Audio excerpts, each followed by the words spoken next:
compelling evidence explains conflicting stories of animosity among the law officers after the ambush of Bonnie and Clyde. Why was the name Prentice Oakley, the deputy who killed Clyde Barrow, originally even left off the historical marker, sparking much protests? Why were there many conflicting stories and tension between the law officers? Why such contention and ongoing fictitious accounts of firearms used? Some so-called legitimate accounts display guns supposedly used in the ambush that records show have a manufactured date after the date of the ambush. In all of the confusion, an amazing story known only to a few today and passed down by insiders provide compelling evidence of a failed plot to kill Clyde Barrow with his own gun. The plan revolved around the fact that Deputy Prentice Oakley brought to the ambush 2 guns he had borrowed from a friend. The guns had been kept in a bank vault, one being a Winchester 94 30-30. It was in a bank vault because it once belonged to Clyde Barrow. Historical accounts report Deputy Oakley borrowed the Winchester 94 30-30 that was kept in a bank vault, but at the ambush accounts say that the bank vault Winchester 94 30-30 was in the possession of Commanding Officer Sheriff Henderson Jordan, who was to give the fire command, which also gave him the opportunity for the first shot. Despite Oakley having borrowed Barrow's Winchester with a serial number containing 666, it was now in the possession of Sheriff Jordan for the kill shot. Deputy Oakley, undeterred, fired with another gun before the command was given, sparking tremendous controversy and conflict, but is acknowledged by historians as the person who killed Clyde Barrow. Many of the resulting conflicts that were revealed between the law officers are more easily understood with that information. The story of the mysterious Winchester 94 began before Bonnie and Clyde became famous. As teenagers, Bonnie Parker and Clyde Barrow occasionally attended an Assemblies of God church located in South Dallas, Texas. The pastor's sons were exceptional guitarists and also participated with their father in street ministry. It is well known that Clyde loved guitar music. It is well known in religious circles that Bonnie and Clyde sat on the same pew of the church the night one of their friends, the pastor's son, went to the altar for prayer. The pastor's son later became a world-renowned minister, as did his brothers. Bonnie and Clyde told him that night that they would come later, but they never did. It was said that Bonnie would have been all right if she could have stayed away from Clyde. Around the end of 1931, Bonnie Parker had been coming to church alone while Clyde was in prison for burglary. During this time, Bonnie asked the pastor of the church to take possession of a rifle that belonged to Clyde. The rifle contained 666 in the serial number, and she believed it was a bad sign.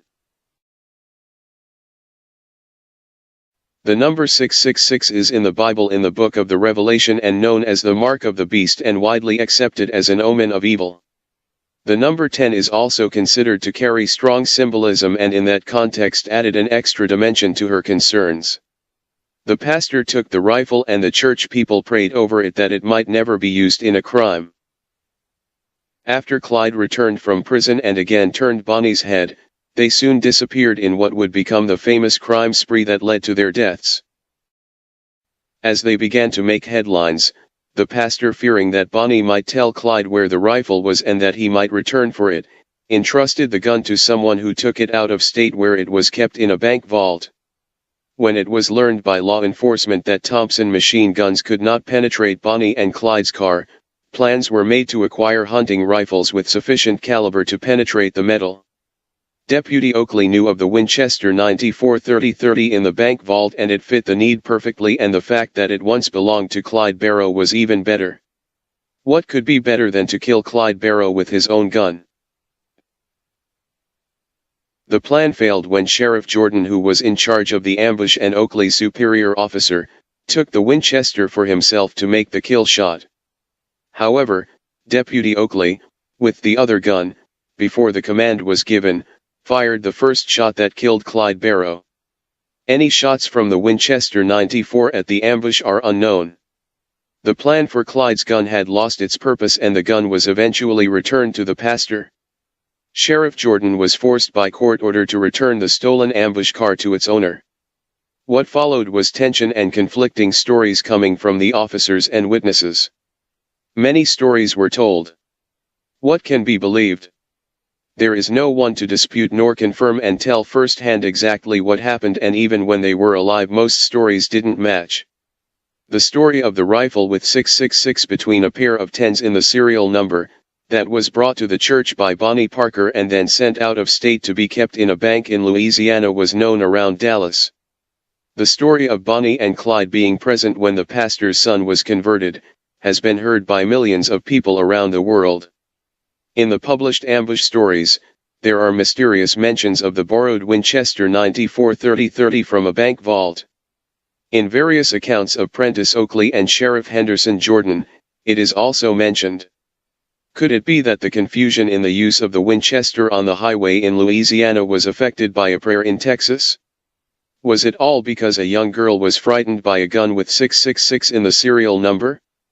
Did she make a good choice for the gun but not for herself?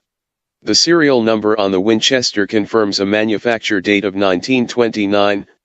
Bonnie and Clyde were killed in 1934. The pastor who prayed over the Winchester died in the 1960s. His son, who sat on the same pew as Bonnie and Clyde, was 94 when he died in 2007. His younger brother, who handled his father's estate, died at 95 in 2016.